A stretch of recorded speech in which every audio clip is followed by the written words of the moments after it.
औरत की अगर माहवारी के बाद पाकी आ गई हो और गुस्ल न किया हो तो क्या शौहर इससे रुजू कर सकता है? यानी यो खजी माहवारी बीमारी چې حیض ورته ویلی کېږي پوره شوه او 10 ورځې نه دي پوره شوي. زموږ د دې وطن د زنانو عام عادت د 15 نه واله 7 ورځو پورې چې روغ وي بیماره نه وي.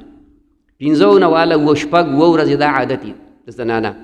که په دې 7 ورځو کې عادت په دوران کې د عادت پوره شو وینه بنده شوه نو څو پورې چې غسل نه کړی خاوند ورته نږدې کېدی نشي. او چې 10 ورځې تیرې شوې پوره او حیض بند شو نو بیا د لمبلو نه مخکې خاوند دې سره یو ځای کېدی شي. د حیض په دوران کې د ښځې نه نفع اخیستل جایز دي. بوسو کنار کول، ځان ته رانږدې کول، ښکلول وغیره دا جایز دي، خو په ځان به کنټرول ساتي د کپړو د پاسه. د کپړې به دې وي، کپړې به د بدن نه لر نه وي. که کپړې د بدن نه لرې وي ته بربنډ وي یا زنانه بربنډه وه دا بیا انتهایی خطرناکه خبره. دغې نه نبي علیه الصلاة والسلام منع فرمایلې ده. دا ملګري لیکلي ورور ته صدقه ورکولی شي او کومو ټولو رشته دارانو ته بغیر د فرض زکات نه. فرض زکات او د نظر او سرسایه او د منز او د روجې فدیه دا خپل رشته دارو ته، هغه رشته دارو ته پلار مور د هغې نه پسې بره ځه، لور زوی د هغې نه پسې په ښکته راځه، خاون ښځه دوی باندې فرض زکات هم نه کېږي او واجب صدقه هم پې نه کېږي، نظر هم پې نه کېږي او سرسایه وغیره دا پې هم نه کېږي او فدیه د مانځه وغیره دا پې هم نه کېږي. دې نه علاوه نفل صدقه عام چې موږ خیراتي خبره کوو، خیراتي څه څیز دا بهترینه صدقه ده چې دا په خپل اولاد باندې وشي، په خپل مور پلار باندې وشي، په خپل ورونو خویندو باندې وشي. نو واجب او فرض دا نشي ورکولی.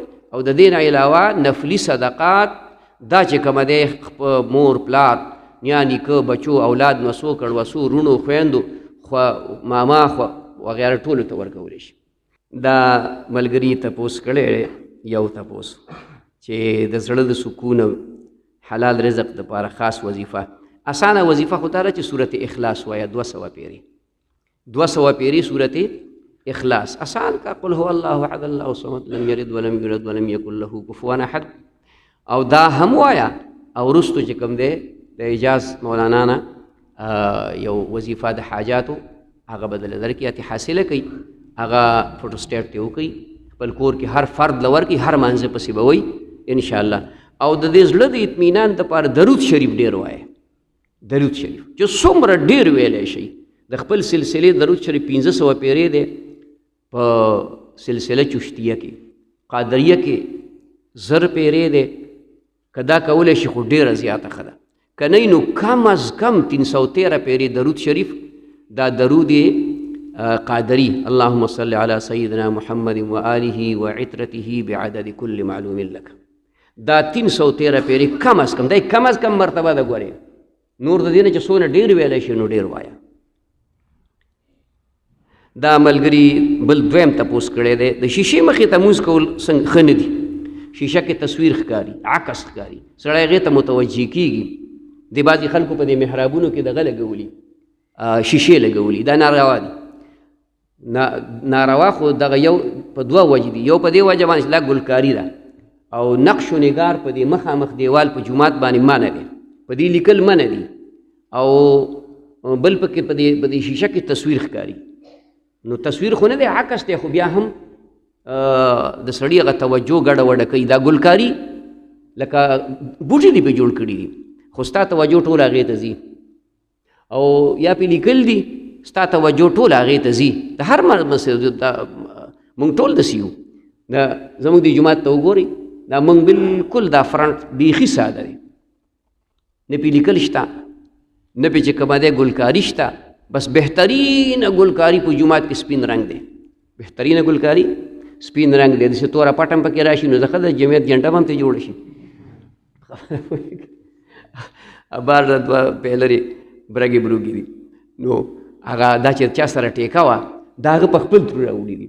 موږ ورته ویلي نو چې څوک راشي ما وایي چې د جمعیت جنډه خو پکې مخې ته لګولې ده ما موږ د مولیانو د دغه مولیانو تابع یو نو جنډه به خود لګو داسې مقصد مې دا دی دا خو پکې مزاح کله وکړم زه چې دا بالکل ساده کی دا چې زه راتلم هغه رنګونو والدای مې دا مو څه مرداري وکړه خدای مې بېخونه باسه خو دقه زه سپین به م کړی وی که نه دا د پیلرولې دا تور رنګ ورکړی دی مې دا رنګ خو چې دا تور رنګ صرف دا پټه پوره ده چې د سپین نظر ماتې جوړ شي خبره پوه شوې او دا ډول ډال د ټولو نه ښایسته دی نو جوماتونو کې داسې کوئ ښه رنګ چې ورکوئ دقسې بالکل ساده یا سپین رنګ یا دا مدم غوندې هاف وایټ ورته وایي داسې رنګ ورکوئ نو دا مخې ته شیشې میشې دا لګول ناجایز دي او سړی چې پکې ښکاري نو د منظر توجه خرابېږي په هغې باندې دریم سوال یې کړی د پلار په موجودګۍ کې میراث تقسیمول څنګه دي چې اولاد کې هلکان او جینکۍ دواړه وي بلکل که پلار غواړي چې زه په ژوند باندې دا خپل مال د خپلو بچو ته ورکوم جایز دي کولی شي د میراث په طریقه هم کولی شي چې هلک ته ډول او جینۍ ته سنګل ځمکه ده هلک ته 2 جریبه میلاویږي جینۍ ته به جریب میلاویږي لور ته او بل یو روایت داسې هم پکې راغلی دی چې په خپل ژوند تقسیموي نو د هلک او د جینۍ فرق به نه کوي لور ته او زوی ته به یو شان ورکوي خو خیر هغه یو روایت دی نور چې کومه دی دا د میراث په انداز باندې به تقسیموي ډېر ښه خبره ده که څوک مخکې کوي نو ودي کوي لا میراث شوی نه دی دا د ملکیت دی میراث دې ته وایي چې سړی مړ شي او مالي پاتې شي نو هغه بیا د هغې وارثان دي د اولاد دی وغیره کولی شي